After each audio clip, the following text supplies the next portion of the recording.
muchas de las que hemos visto que no se quitan, sino que se controlan, ¿cierto?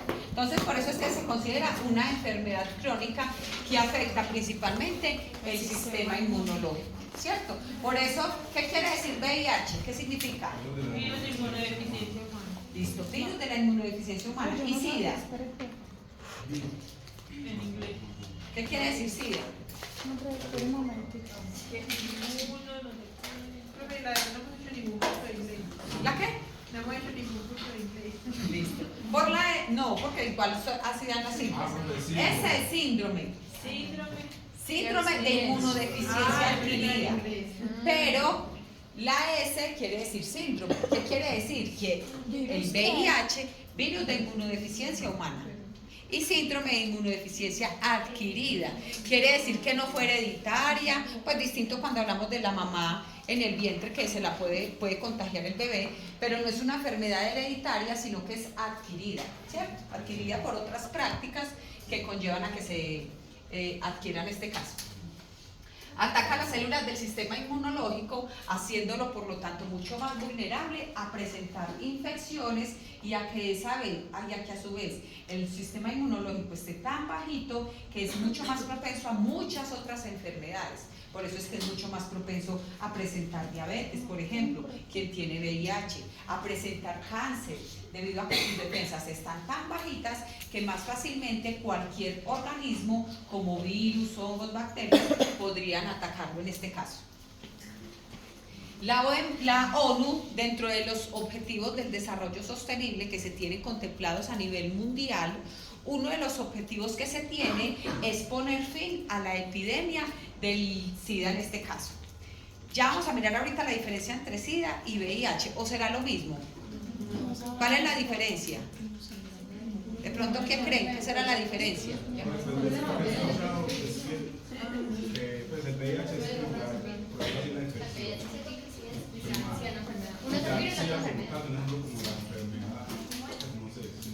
Listo. Uno es el virus y el otro es la enfermedad. Listo, ya vamos a mirar. El virus es como el inicio.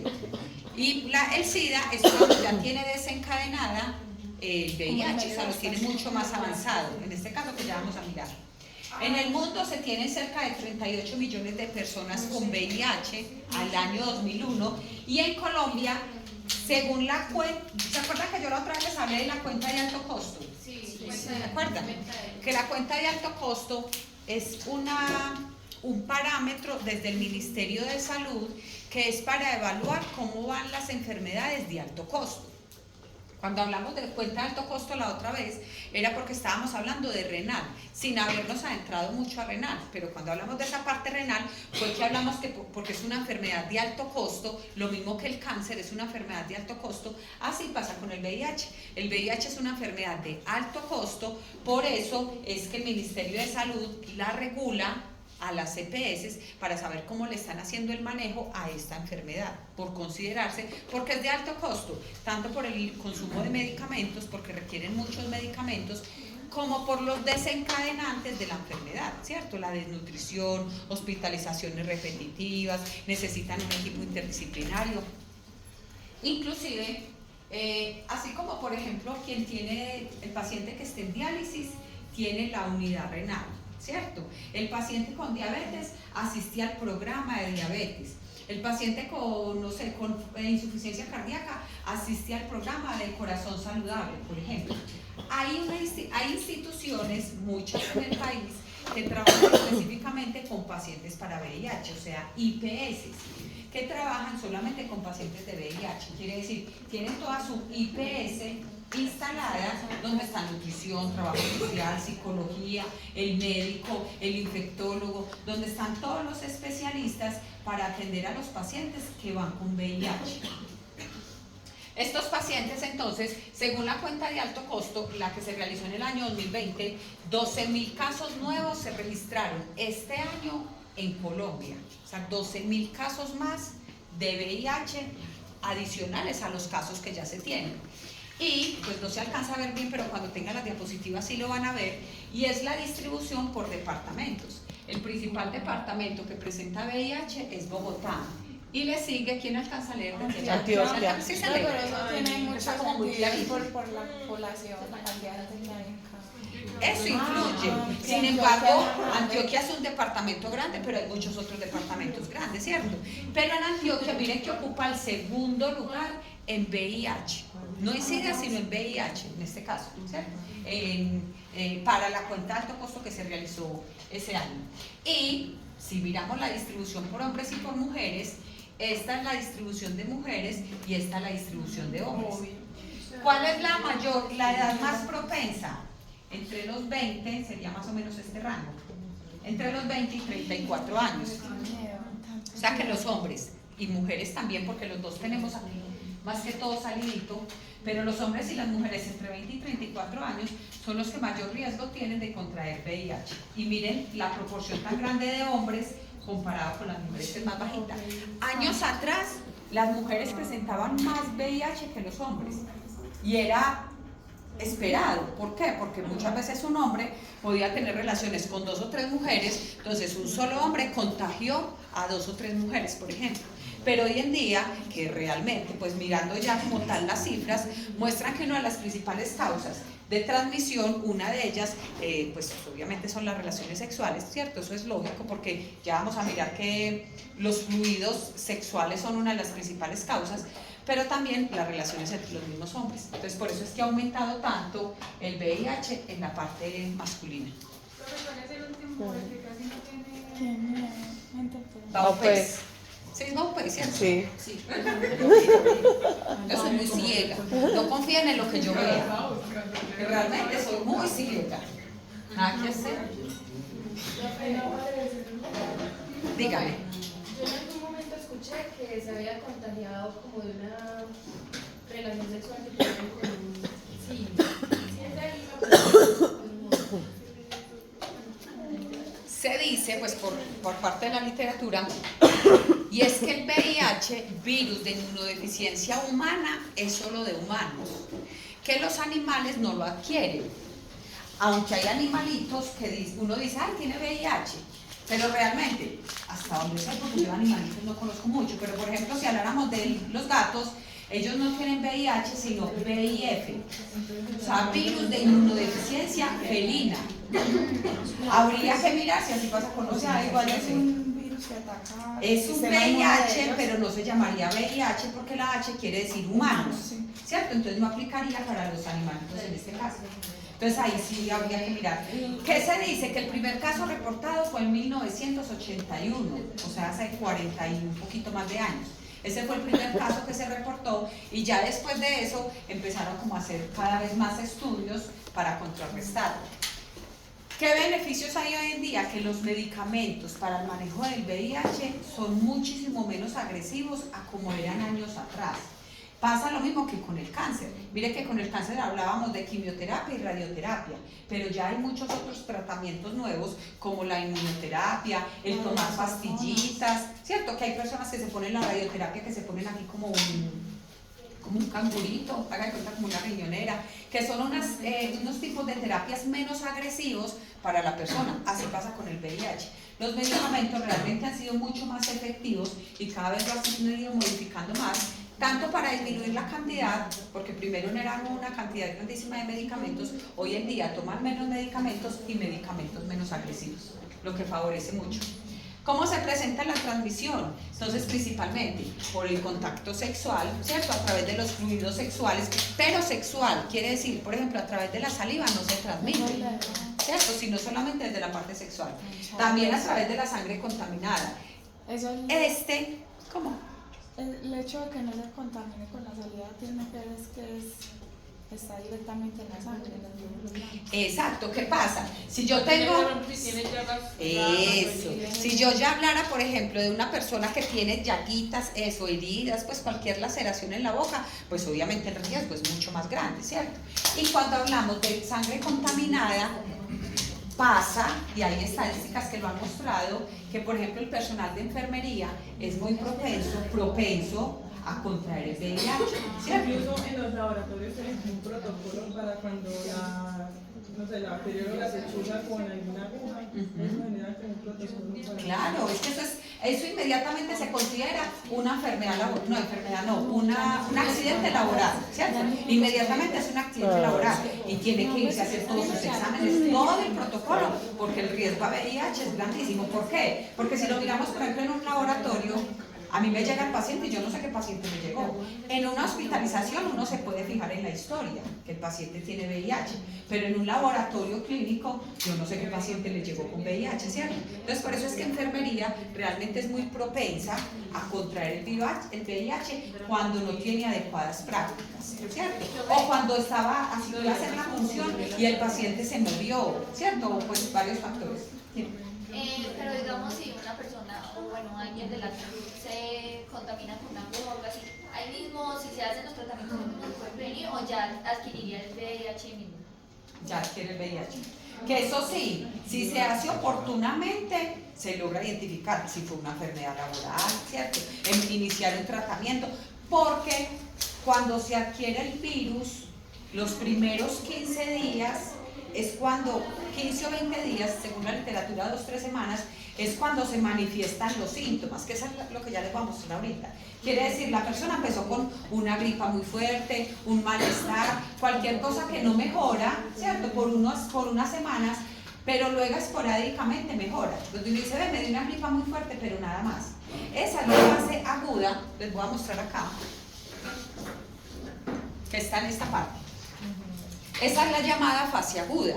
La fase aguda, que está muy relacionada aquí con estas imágenes, y aquí es cuando la persona no ha contraído la infección. Quiere decir que todo su sistema circulatorio, ¿cierto? Toda la sangre la tiene bien, los macrófagos están bien, los linfocitos, la hemoglobina, todo lo que compone la sangre como tal estaría bien. Pero cuando adquiere la infección, empiezan a atacar todas esas células, por lo tanto se empiezan a llenar de células contaminadas con el VIH. ¿Qué pasa? El VIH ataca principalmente a los macrófagos y a los linfocitos. Por eso, voy a anotarlo acá, macrófagos y linfocitos. Y dentro de los linfocitos, ataca principalmente a los linfocitos CD4. Por eso, cuando a una persona le van a diagnosticar el VIH, uno de los exámenes que le realizan es el CD4. A una persona con VIH, ¿cómo están sus CD4? ¿Cierto? Los CD4 son los que indican qué tan controlado está de su VIH, o si tiene o no tiene VIH, ¿cierto? Eso sí, los CD4... No sé, así se llama, linfocito CD4, no, ese no les sé decir. ¿Qué pasa? Entonces, el virus ataca a las células, todos estos punticos rojitos son los virus que están atacando los CD4, entonces los CD4 disminuyen y aumentan las cancerígenas, las contaminadas con el VIH, ¿cierto? Eso ocurriría las primeras semanas. Quiere decir que cuando la persona está en este punto, que fue las primeras 2 o 3 semanas, es cuando está muy sintomática. Ay, me dio la gripa, me dio la fiebre nocturna así de la nada, me dio malestar, no sé qué. Pero luego esa persona se mejora. Ya, empezó otra vez, pasó su gripa, ¿cierto? Que uno diría, me dio una gripa tan fuerte, pero se me quitó. Pasó la gripa. Ya, esos CD4 empiezan a recuperarse en un poquito más y al pasar de los años, normalmente, así como decimos que la diabetes, cuando a una persona se la diagnostican, es porque ya lleva mínimo 5 años siendo diabético. ¿Han escuchado eso? Sí. ¿Cierto? Que es porque no es que me acabo de resultar la diabetes, ya llevaba muchos años siendo diabético, solo que no se lo habían diagnosticado. Así pasa con el VIH. Cuando a uno le diagnostican por aquí el VIH, porque ya empieza con esa sintomatología, es porque ya llevaba muchos años contagiado o contaminado, solo que le dio su malestar, se recuperó, empezó a estar un poco más estable y ya al pasar de los años nuevamente empezó esa sintomatología. Cuando hablamos de síndrome constitucional, que habíamos dicho pérdida de peso involuntaria, anorexia, pocos deseos de comer, y la persona llega a un hospital y dice, es que estoy perdiendo mucho peso y no estoy comiendo bien, Uno piensa en cáncer, lo que habíamos dicho, ¿cierto? Pero otro de los pensamientos es el VIH. Por eso a una persona en hospitalización, pues le van a empezar, por ejemplo, a buscar cáncer si fuera la causa, pero también uno de los primeros exámenes que le van a realizar es el del VIH. Como quien dice, empezar a descartar por lo más fácil. ¿Por qué me refiero a lo más fácil? Pues porque es con un examen de sangre, ¿cierto? Entonces es empezar a descartar, miremos que no sea tiroides, porque ya sabemos que la tiroides descompensa todo, o miremos que no sea VIH. Entonces ahí es donde la persona llega muy dispuesta a urgencias, cuando dice llevo 8 días en la cama, ya no me puedo ni levantar, tengo mucha fiebre, estoy incapacitado, no puedo ir a trabajar. Le realizan los exámenes y resulta que tiene VIH, solo que ya se encuentra en este punto, porque inició aquí, pues antes de la infección, inició aquí, se reguló y llegó a un punto en el que, miren que está casi igual que como al principio, ¿cierto? Volvió a tener esos picos de fiebre que son tan habituales, fiebres nocturnas, por ejemplo. Eso es cuando no se está llevando un tratamiento. Cuando no hay tratamiento. ¿Por qué no hay tratamiento? Porque ni sabía. No sabía. ¿Cierto? No sabía.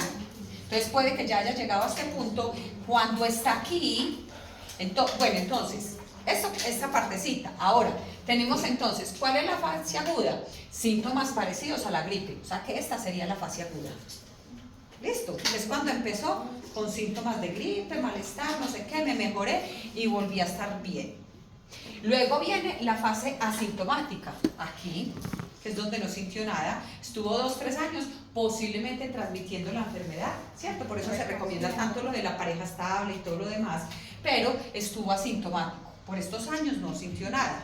Pero resulta que luego las células contaminadas con el VIH vuelven, como lo refiere la literatura, vuelven y se enamoran de los CD4. O sea, vuelven y empiezan otra vez, al pasar los años, vuelven a atacar los CD4. O sea, que entonces vuelven a disminuir los CD4 y por eso pues empieza nuevamente la sintomatología. Que ya después de la fase asintomática ya viene la parte del SIDA, que sería que es cuando ya realmente la enfermedad está muy avanzada, que ya está, el estado inmunológico está demasiado comprometido, ¿cierto? Está muy inmunosuprimido. Que esta sería la fase de SIDA. ¿Qué es lo habitual? Que como aquí ya se empiezan a sentir síntomas, aquí es cuando muchas veces la gente ya acude a urgencias, lo diagnostican, si es juicioso y tiene un buen tratamiento, se devuelve, no se le quita, pero se devuelve y vuelve y se controla, y puede pasar 10, 20, 30 años en esta parte. No estadios, esto no tiene clasificación por estadios, sino que perfectamente si se controla, se puede devolver a este punto, que es el realmente asintomático, y pasar muchos años así, casi que toda su vida podría de pronto pasarla así. Pero es habitual que muchos pacientes con VIH no son tan adherentes al tratamiento, muchos de manera general. Entonces por eso hay muchos que en este punto transmiten el VIH, pero como están mucho más regulados, el riesgo a transmisión es menos. En cambio aquí, como el VIH está mucho más saturado, pues obviamente en SIDA ya casi que sería muchas veces una hospitalización. Una de las complicaciones del SIDA es que como su sistema inmunológico está tan bajito, tan comprometido, es muchísimo más propenso a vivir con diarrea, a vivir con vómito, con enfermedades respiratorias, tuberculosis es muy habitual cuando hay SIDA, las neumonías, o sea, su estado comprometido, su estado inmunológico está tan comprometido que es mucho más propenso a cualquier enfermedad. El corazón, la parte cardiovascular se ve muy afectada también por el VIH, que ahorita vamos a mirar. Entonces en este punto realmente el compromiso de todos los órganos es muchísimo mayor. El hígado por la alta consumo de medicamentos y pues por el mal funcionamiento del flujo sanguíneo en este caso. Entonces, estas son las 3 fases del VIH. ¿Qué es lo que uno pretende?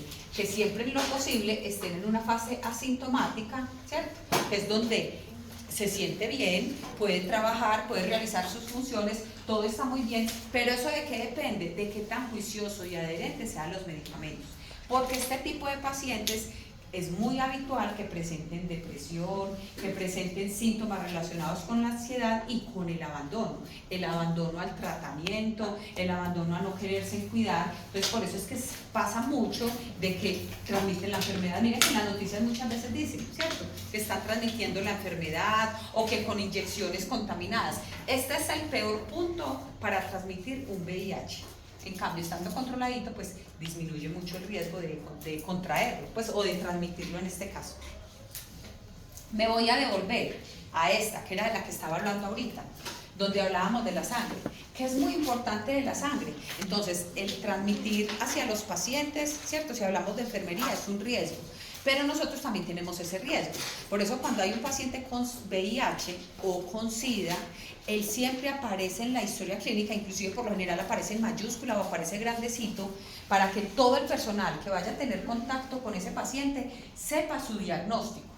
Si habláramos en este caso de nosotros como nutricionistas, pues uno va, lo pesa normal, pero que es muy importante que uno no evidencie, por ejemplo, que tenga sangre. Es que me acabaron de hacer la muestrica de sangre y resulta que con la mano siento sangre. ¿Qué puede pasar? Por ejemplo, ¿cierto? O no, es que tenía aquí una heridita y me rasqué, cualquier cosa. Entonces también de pronto mirar si en el mismo paciente uno evidencia que hay algo de sangrecita, no solo en el que tenga VIH, en cualquier paciente. Si uno evidencia que hay de pronto alguna muestra de sangre, ¿qué sería lo ideal? Utilizar guantes. Siempre se recomienda mucho utilizar guantes, porque los guantes obviamente ya nos protegen y así tampoco hacemos el... O sea, el paciente va a entender que si tenemos guantes es por prevención de nosotros, no por cuidarlo a ellos, es por cuidarnos nosotros, ¿cierto? Porque nosotros somos los que tenemos que evitar que se nos transmita el virus. En este caso, obviamente los guantes en el componente hospitalario cumplen la función de protección mutua. O sea, yo lo protejo a él y él me protege a mí. Pero si aquí hablamos de un paciente con VIH de pronto, pues obviamente la mayor protección va a ser para mí, si yo evidencio pues algo relacionado con sangrecita o algo así. Entonces, si en cualquier paciente, tenga o no tenga VIH, evidenciamos sangre, así sea, ay, qué pesar, que la persona de 80 años, que venga yo lo ayudo a pararse, que no sé qué, eso está perfecto, pero con guantes.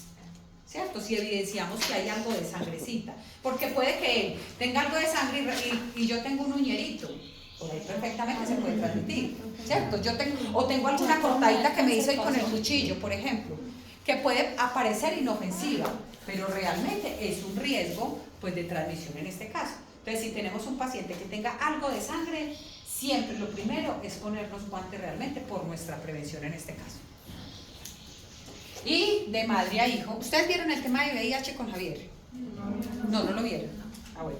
En este caso, según la literatura, que es algo que se ha cuestionado, y es si realmente la leche materna transmite VIH. ¿Ustedes qué dicen? ¿Que sí o que no? Sí, no. Según la literatura, sí se transmite. Sí, es que el solo hecho que la madre transmite, pues como la inmunidad pasiva, es que se llama el bebé, ya le sabe, pues es como que la cosa. Entonces, a través de la lactancia materna se puede transmitir el VIH. Por eso otra cosa importante, por ejemplo en los bancos de leche hospitalarios, lo primero que le miran a la mamá dentro de los exámenes es que no tenga VIH. Lo mismo cuando se fuera a hacer transfusión de sangre. Lo primero obviamente es que no haya VIH, porque es un riesgo muy grande de que haya transmisión. Inclusive ha pasado que en alguna transmisión de sangre transmiten el VIH, ¿cierto? Solo que después de averiguaciones logran pues identificarlo. De verdad, o sea, yo pensando en eso, cualquier persona puede ir a donar sangre y no sabe si No, la sangre siempre la estudian. Eso, o sea, cualquier persona, Cuando pues sangre la estudian para poder saber si es aquí. Porque si no se tienes una patología te lo reportan. yo ya tenía sus... cualquier persona va y dona. Y a uno le pregunta que si no tiene anemia, que si no tiene VIH, le hacen varias preguntas y le toman la muestra de sangre, pero después la estudian, ¿cierto? Pues le toman el litro de sangre a uno que le sacan y ya. Sí. Bueno, listo, en esta partecita. Entonces, los CD4 son los que nos ayudan a mirar cómo está ese sistema inmunológico. ¿En quiénes está comprometido? Entonces, principalmente con VIH.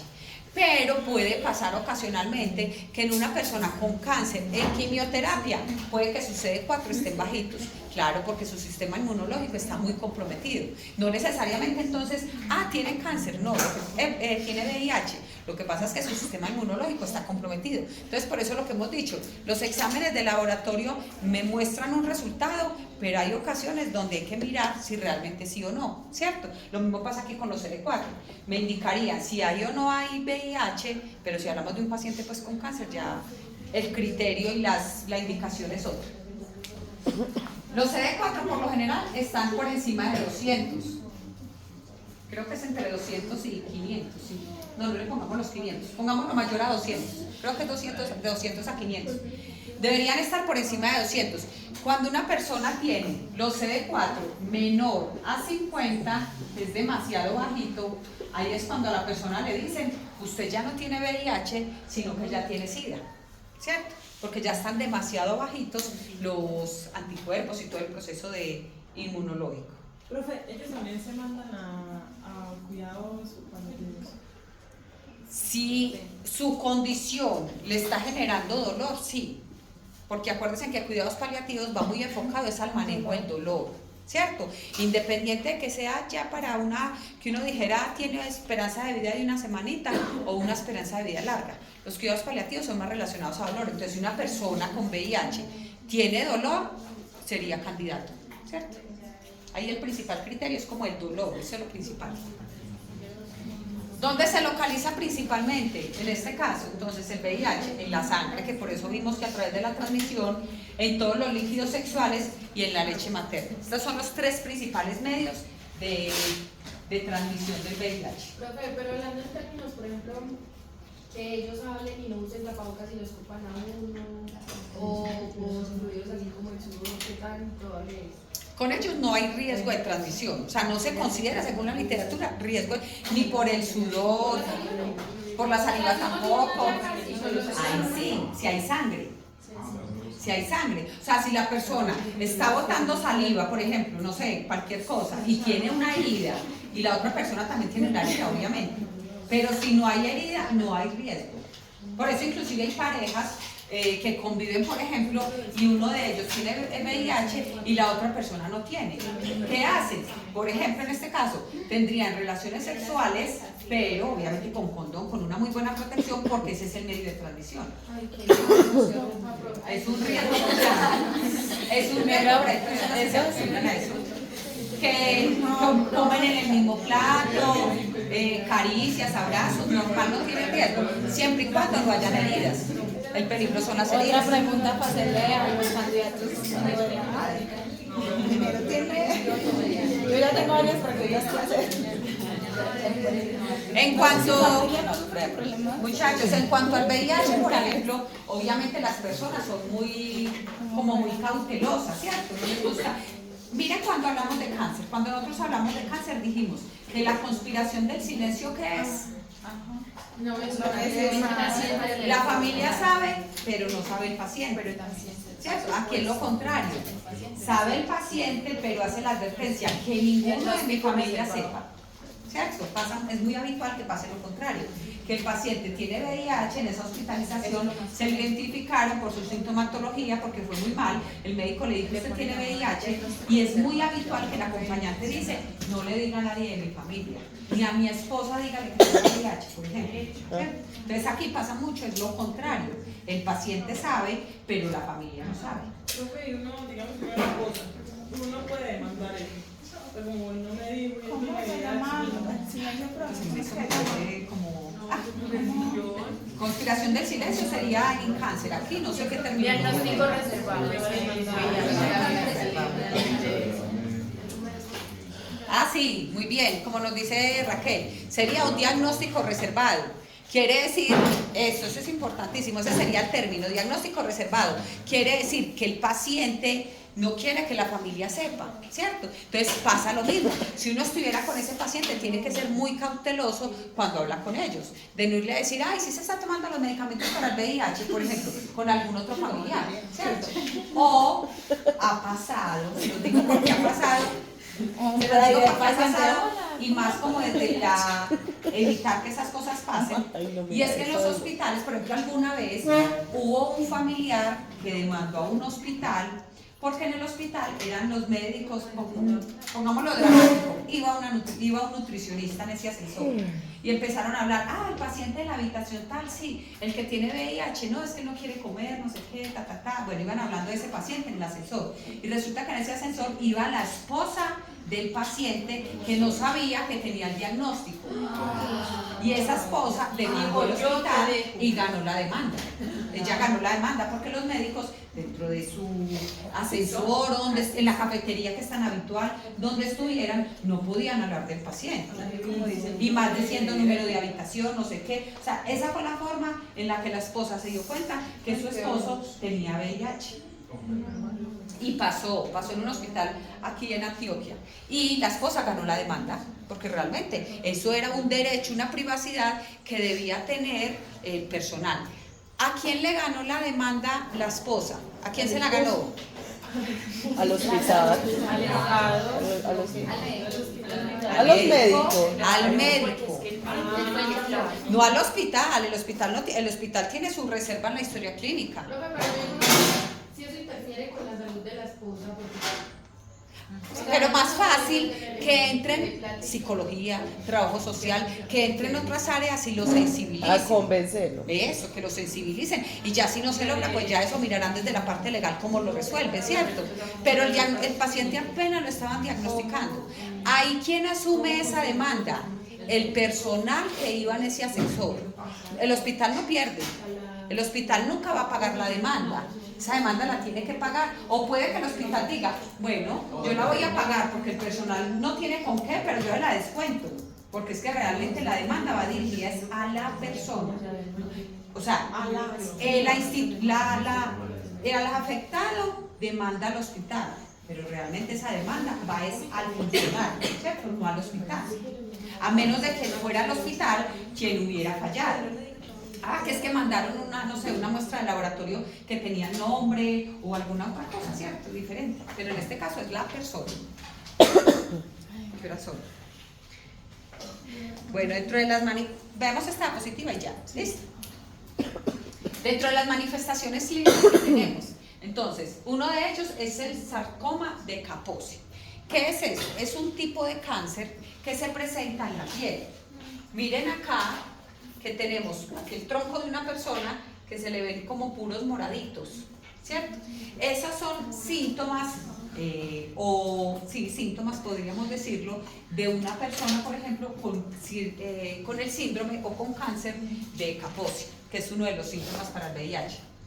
Manifestaciones neurológicas, entonces empiezan con pérdida de la memoria o posiblemente con delirios o con alteraciones mentales que están dificultando su adecuado funcionamiento. ¿Debido a qué? A que la sangre está tan contaminada que obviamente está afectando que todo su sistema circulatorio pues fluya adecuadamente.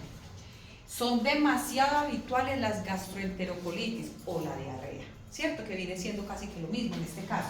Son demasiado habituales. Son personas que dicen, llevo 15 días con diarrea y no se me quita. O me dio diarrea, se me quitó, a los 8 días me volví a dar. Y llevo un año como con 10 diarreas este año. Las diarreas son demasiado frecuentes porque el virus hace que las vellosidades de todo el sistema digestivo se afecten mucho más y por lo tanto la microbiota intestinal va perdiendo su funcionalidad, llevando a que se tenga un grave problema de mala absorción y ahí es donde se tiene pues gran parte de ese deterioro nutricional y también pues obviamente asociado a la misma gastroenterocolitis. La hepatitis vírica, una de las causas de la inflamación del hígado, pues obviamente está asociado al mismo sistema inmunológico que está tan bajito, pero también al alto consumo de medicamentos. El exceso de medicamentos, el principal órgano que se ve afectado es el hígado, porque todos los medicamentos llegan al hígado, ¿cierto? Y él es el encargado como de distribuir hacia alguna parte del cuerpo. Entonces, por eso es que el hígado es un órgano demasiado afectado cuando se tiene el VIH avanzado. Cuando es el VIH, pero está asintomático, como lo vimos ahorita, por lo menos está mucho más controlado. Pero ya cuando va avanzando, estas, como les decía ahorita, estas de esas enfermedades que hay muchas que por uno muy juicioso que quiera hacer, pues inevitablemente van avanzando. Realmente el VIH depende mucho es de la persona, del cuidado de la persona. Cuando son personas muy juiciosas con sus medicamentos, no avanza la enfermedad. Pero cuando son personas que, ay no, yo ya hace como un año que no me tomo los medicamentos, voy a tener que volver para que vuelvan y me prescriban medicamentos, porque así pasa. Entonces eso conlleva pues a un mayor deterioro. La candidiasis oral. A mí personalmente, por ejemplo, me tocó una vez un paciente con una candidiasis, pero era impresionante, no era capaz ni de guardar la lengua, o sea, era la lengua afuera, debido a la candidiasis tan terrible que tenía, de modo que si uno lo mirara por nutrición, ni una nutrición enteral, porque ni una sondita pasaba por ahí, ¿cierto? En ese caso, la solución fue una nutrición parenteral, porque pues era temporal, ahí sí era como la solución. Pero la candidiasis es uno de los síntomas también muy frecuente que se presenta, que es cuando empiezan uno a ver como esas partecitas blancas o una lengua demasiado blanca, que puede ser también síntomas. Está la candidiasis oral, pero también pues la candidiasis que puede ser vaginal, que hace parte de las mismas infecciones vaginales. El sistema respiratorio, por estar su sistema inmunológico tan bajito, todos los órganos, mejor dicho, están propensos a contraer cualquier enfermedad. Dentro de ello la parte respiratoria. Cuando una persona ingresa a urgencias, por ejemplo, por tuberculosis, la tuberculosis está muy relacionada al VIH, mucho, no necesariamente, pero si nosotros miramos, por ejemplo, de manera general, personas que tengan su diagnóstico de VIH, es muy habitual que se hospitalicen frecuentemente por neumonía o por tuberculosis.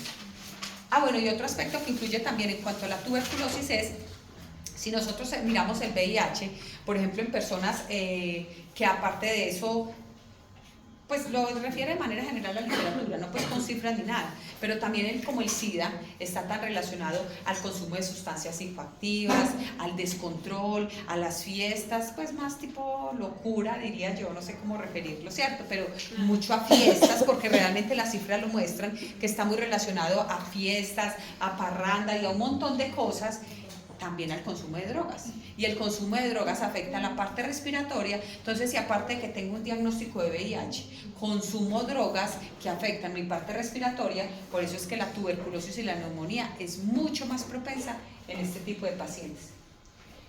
La rinitis por citomegalovirus también, todo lo que sean virus, en este caso, son los que me atacan por tener el sistema digestivo tan bajito.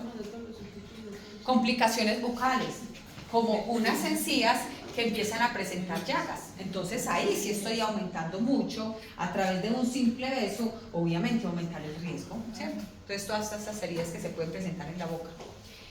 Los cambios en la masa ósea, el deterioro muscular, tanto muscular como óseo, es demasiado grande. Una de las principales causas es esta gastroenteritis, o sea, la mala absorción que se tiene, porque la microbiota intestinal realmente está tan afectada que la mala absorción es demasiado grande. Por eso es que también hay suplementos específicos para personas con VIH, que aportan nutrientes específicos para favorecer su manejo. Mayor riesgo de osteopatías, todo lo relacionado con la masa ósea, y mayor riesgo de cáncer. Aquí nos habla del cuello uterino. Pues obviamente es el mayor riesgo si hablamos de una enfermedad de transmisión sexual, pero es cualquier tipo de cáncer. Por ejemplo, los linfomas, que es un tipo de cáncer que cuando uno dice cáncer en la sangre, así como la leucemia, los linfomas son un tipo de cáncer demasiado común en personas con un VIH, ya casi llegando a un SIDA. ¿Por qué? Debido precisamente a que su sistema inmunológico está tan bajito, pues que el riesgo a que las células pierdan su funcionalidad, se genere esa malformación y por lo tanto se empiecen a replicar células que ya serían más cancerígenas en este caso. Entonces, por eso es que el cáncer está muy relacionado también con el VIH cuando no se tiene bien controlado, cuando está más avanzado, más que tiende pues a estar al SIDA o no está bien controlado por el motivo que sea. Bueno, no sé de pronto hasta aquí qué dudas tengan. ¿Dudas, inquietudes? Ninguna. Entonces, la idea era mirar hoy hasta aquí, porque era pues poquito. Como que miráramos un poquito acerca del VIH. Ya mañana terminamos este tema, como para terminarlo de complementar. Y bueno, ya. Voy a ver si logro traerle los exámenes para mañana. Listo. Y recuerden lo que habíamos dicho. Quienes me pusieron respuestas con lápiz,